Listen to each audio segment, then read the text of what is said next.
الاخوان السلام الله عليكم.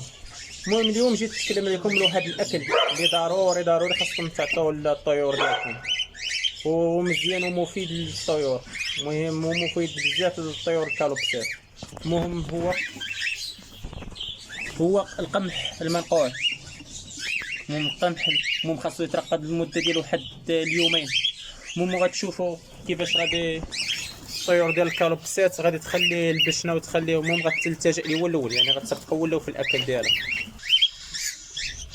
كما كتشوفوا الاخوان، واحد الام كتاكل في توكه الابن ديالها في الفرخ ديالها.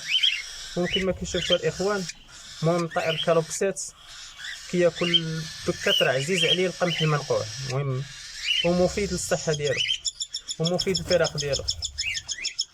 المهم هاد الكالوبسات كتقوم بالاطعام ديال الفرخ ديالها.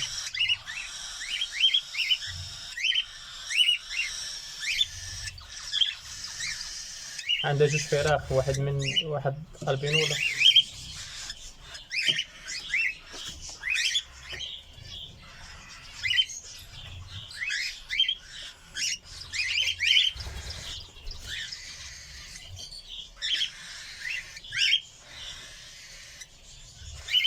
كما كتشوفوا الاخوان، كيطلعوا من فوق البشنه ما تيقيسوهاش وتيمشيو للقمح المنقوع.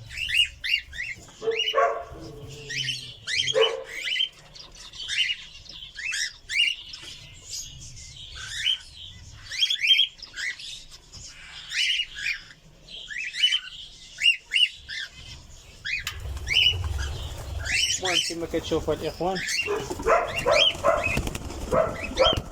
المهم حتى الفراخ ديالهم تيكونوا في صحه جيده.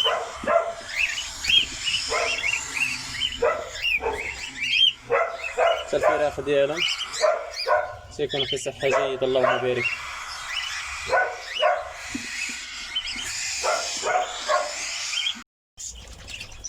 كما كتشوفوا الاخوان، هما الطويرات تبارك الله ما شاء الله ناقصين. المهم انتو كما كتشوفوا، المهم كياكلوا القمح المنقوع بكثره. المهم ومخلي البشنه.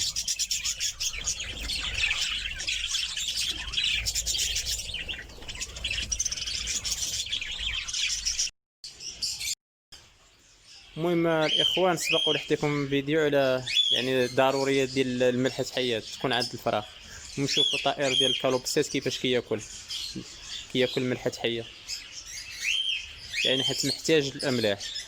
المهم راه ضروري من الضروريات هي خاصها تكون، باش يكون عندك الانتاج كثير.